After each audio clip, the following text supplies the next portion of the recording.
Yeon Choi-Morrow.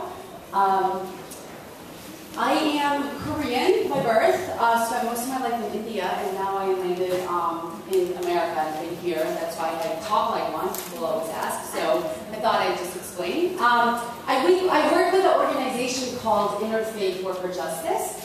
We are a national organization working on worker issues here in the United States. And so I'm hoping that some of the stories that I share, will resonate with folks that are here from around the globe, but do excuse me that the stories are kind of more about the experiences here in the States.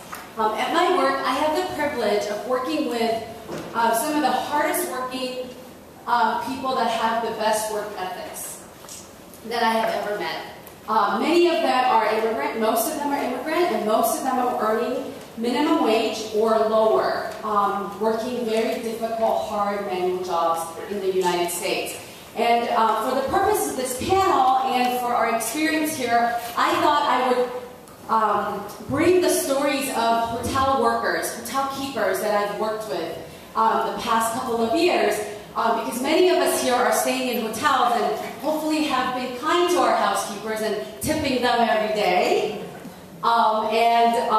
Just so that you kind of see the underbelly of this industry. I met Claudia and a group of housekeepers at a Hyatt hotel in Chicago 2 summers ago. I was able to get into the employee cafeteria where they all go for lunch break. I was shadowing one of the organizers, and just to be able to hear their stories and learn from them about what life is like, how difficult their work is, and what they enjoy about it, what they don't like about it. And so I'm sitting there around this table, and there's maybe 12 of them, and they're all eating lunch. And I noticed that every single one of them either have swollen wrists or have wrist braces on or a back brace on. So I said, what is this about? Did you all have an accident, or is this just like a one-time thing? And they just laughed at me.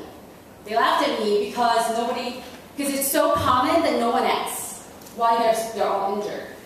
And it's because the hotel industry has gone from having housekeepers work in pairs, cleaning 16 rooms a day, to working alone and cleaning up to 30 rooms a day by themselves.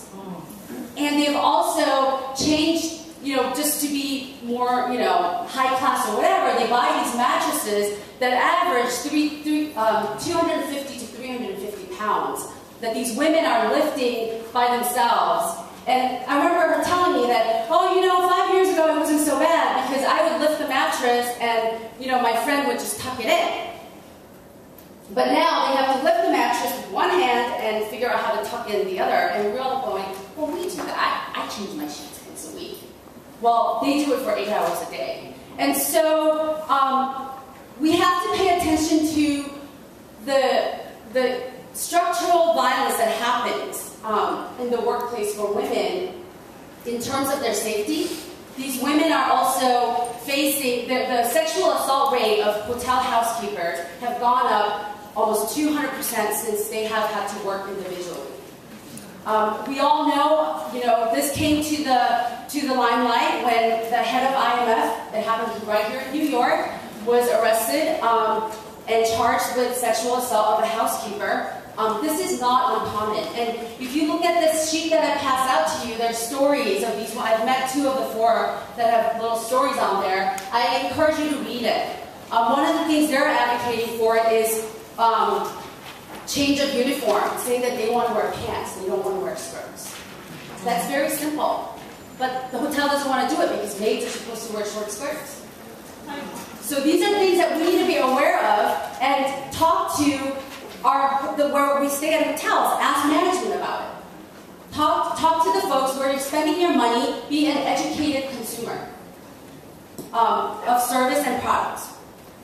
I'm going to have to whiz through some things here, but so it's really important to remember that safety is a big issue in the workplace, that women experience physical violence, but we also experience economic violence in terms of pay. So the other sheet that I have for you all is a gender pay gap around the country. There was a study done by the ILO a few years ago, so it's not the most recent. But as you can see, almost all the countries in the world, women are still making less than men.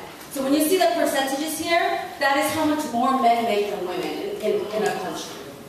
And then on the other side, there are some information about paid leave for family, for maternity, right? That is a huge barrier in women being able to achieve economic equality with men. The fact that, you know, we are biologically the ones to carry the baby, and most countries do not have adequate, nearly adequate maternity leave or family leave policies. And so I would bring attention to that. So very quickly, what can you do? We all received this yellow sheet, and we can advocate. It says here to talk about, you know, to advocate incorporating economic violence. Eradicating economic violence is one of the main points, and I really would ask that we do that. And then also, when you go back home, talk to your friends, talk to the folks that you work with, and share their stories. Hear their stories, share their stories. Talk to your elected officials, talk to your church leaders. We can't be silent. Just like Anne and Marion have both said, we cannot be silent. We have to share these stories. And lastly, I would say that, especially for those of you living in the United States, to advocate for an increase in living wage. This is something that the President did bring up at the beginning of the year, and we would really like to see that follow through. So I have some sign-up sheets, mostly for those who are in the United States and are more interested in this work. I ask that you fill one of these out, put your name down, and we can give you more information. Thank you so much.